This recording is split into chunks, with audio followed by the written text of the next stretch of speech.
খুব শক্ত করে বললেন, তুমি তো শিবিরের কেন্দ্রীয় সভাপতি ছিলা, তোমাকে তো খুব আস্থা এবং বিশ্বাস করে আমরা এখানে বসাইছি। তুমি যদি আমাকে 5টা খাম এভাবে দিয়ে দিতে পারো, তাহলে আমি মনে করব যে এরকম আরও অনেক জায়গায় তুমি দিয়ে দিতে পারবা।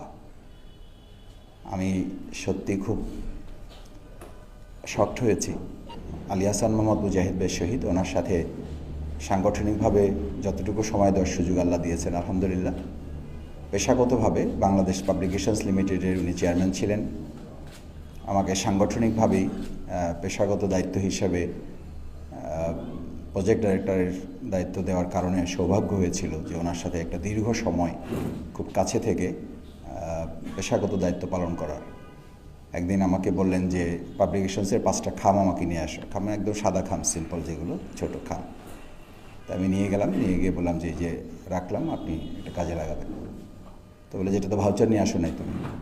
তা আমি বললাম 5টা খামের ভাউচার কী করবো, যেটার দাম কত? আমি বললাম ওটা 2 টাকা করে 10 টাকা হবে, সেটা একটা ভাউচার করে নিয়ে আসো। মানে উনিও প্রতিষ্ঠানের চেয়ারম্যান, কিন্তু ওই 5টা খামই কিনেছেন, 10 টাকা আমাকে দিয়েছেন এবং বললেন যে সামনের দিকে এটা মেনটেন করবা। তুমি শিবিরের কেন্দ্রীয় সভাপতি ছিল, খুব শক্ত করে, কোনো এর মধ্যে কোনো মায়াও ছিল না, কোনো স্নেহ ছিল না, অথচ উনি খুব স্নেহ করতেন।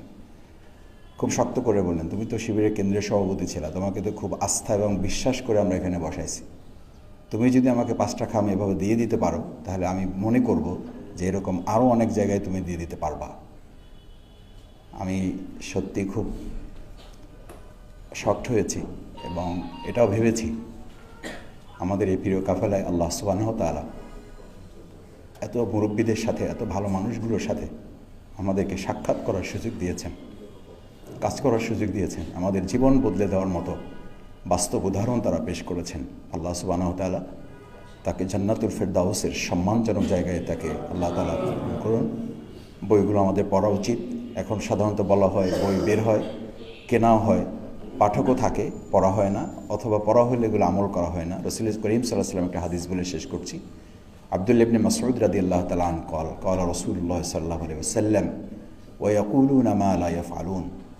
তোমাদের নেতৃত্বের একটা সময় আসবে যখন নেতৃত্ব কথা বলবে, কিন্তু তারা সেই অনুযায়ী কাজ করবে না এবং তাদের লোকদেরকে কাজ করাতে পারবে না।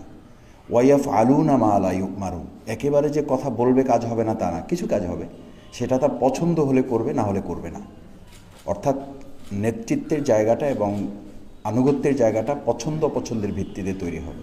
আল্লাহ সুবহানাহু ওয়া তাআলা আমাদেরকে আল্লাহ তাআলা প্রদত্ত বিধানের আলোকে নিজেদের জীবন এবং আমাদের আনুগত্যের জায়গাটা যেন যেভাবে আল্লাহ রাসূল সাল্লাল্লাহু আলাইহি ওয়াসাল্লাম দোয়া শিখিয়েছেন, ইয়া মুকাল্লিবাল কুলুব সাব্বিত কলবি আলা দীনিক, ইয়া মুসাররিফাল কুলুব সাররিফ কুলুবানা আলা তাআতিক। আমরা যেন নেতৃত্বের জায়গায় যারা আছেন তাদের আনুগত্যের মাধ্যমে আমরা আমাদের আল্লাহর সন্তুষ্টি অর্জনের যে বিধান আল্লাহ তৈরি করেছেন সূরায়ে ইনশিকাকে, ইন্নাকা কাদিহুন ইলা রাব্বিকা কাদহান ফামুলাকিহ, তোমাদেরকে এই আনুগত্যের চরম বিধান মানতে মানতেই আল্লাহর সাথে তোমাদেরকে সাক্ষাৎ করানো হবে। সুতরাং সেই জবাবদিহিতামূলক নেতৃত্ব এবং আনুগত্যের বিধান যাতে আমরা আমাদের বাস্তব জীবনে ইসলামী নেতৃত্বের এই স্বরূপের মাধ্যমে অর্জন করতে পারি, আল্লাহ আমাদের তৌফিক দান করুন। আসসালামু আলাইকুম।